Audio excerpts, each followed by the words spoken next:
నాన్నకు కన్నీళ్లు ఉన్నాయి. నాన్నలందరికీ అంకితం.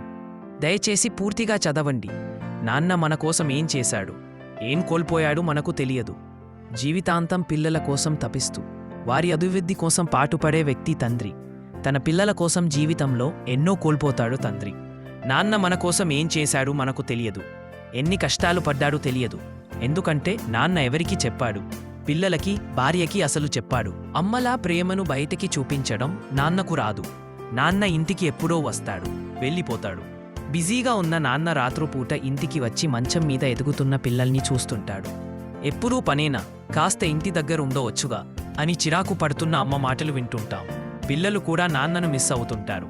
నిజానికి నాన్నను నాన్నే మిస్ అవుతుంటాడు.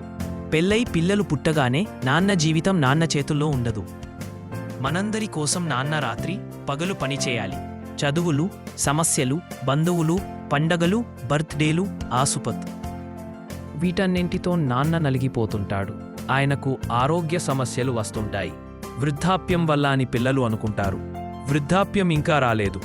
మీకోసం అనుక్షణం కరిగిపోతూ కాలిపోతున్న నాన్నకి లోపల ఆరోగ్యం ఎంత దెబ్బతింటోందో తెలియదు. ఎందుకంటే ఆ రిపోర్ట్లు తీసుకుని ఇంటికి రాడు.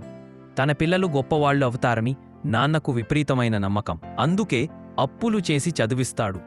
ఆఫీసుకు సెలవు పెట్టి స్కూల్లో పిల్లల సీటు కోసం లైన్లో నిల్చుంటాడు.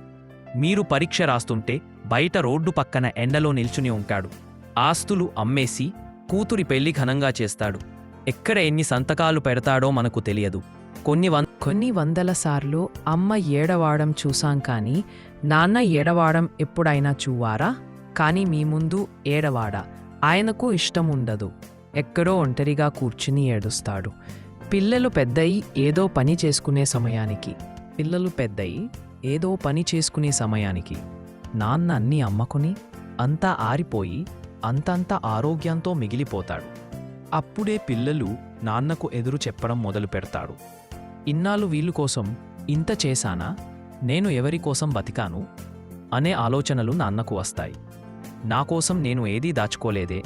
నిజానికి నేను అనే ఆలోచన అప్పటి వరకు నాన్నకు తెలియదు. ఉన్న 2 ఎకరాలు నాన్న పోగొట్టాడు అనుకుంటాం.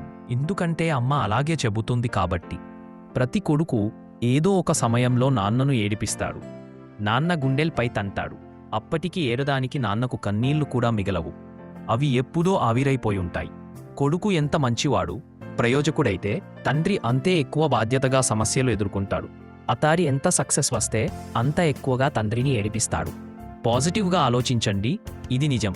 మీకు కొడుకు పుడితే వారి స్నేహితుల పేర్లు గుర్తుంటాయి. బర్త్డే వస్తే పిల్లల్ని ఆహ్వానిస్తాం. కానీ మీ నాన్న స్నేహితులు ఎవరో మీకు తెలియదా? మీ పిల్లలే మీ భవిష్యత్తుని ఫీల్ అవుతారు. నాన్న మీ భవిష్యత్తు కాదు, కానీ నాన్నకు మీరు భవిష్యత్తు. మీకోసం రిస్క్ తీసుకోలేక, ధైర్యం సరిపోక మీ నాన్న తన కెరియర్ను నాశనం చేసుకున్నాడు. మీ మూలంగానే మీ నాన్నలో ఉన్న ఎనర్జీ పోయింది. ఎక్స్ట్రార్డినరీ అవ్వాల్సిన ఎంతో మంది నాన్నలు జీవితంలో తమ పిల్లల కోసం ఆర్డినరీగా మిగిలిపోయారు.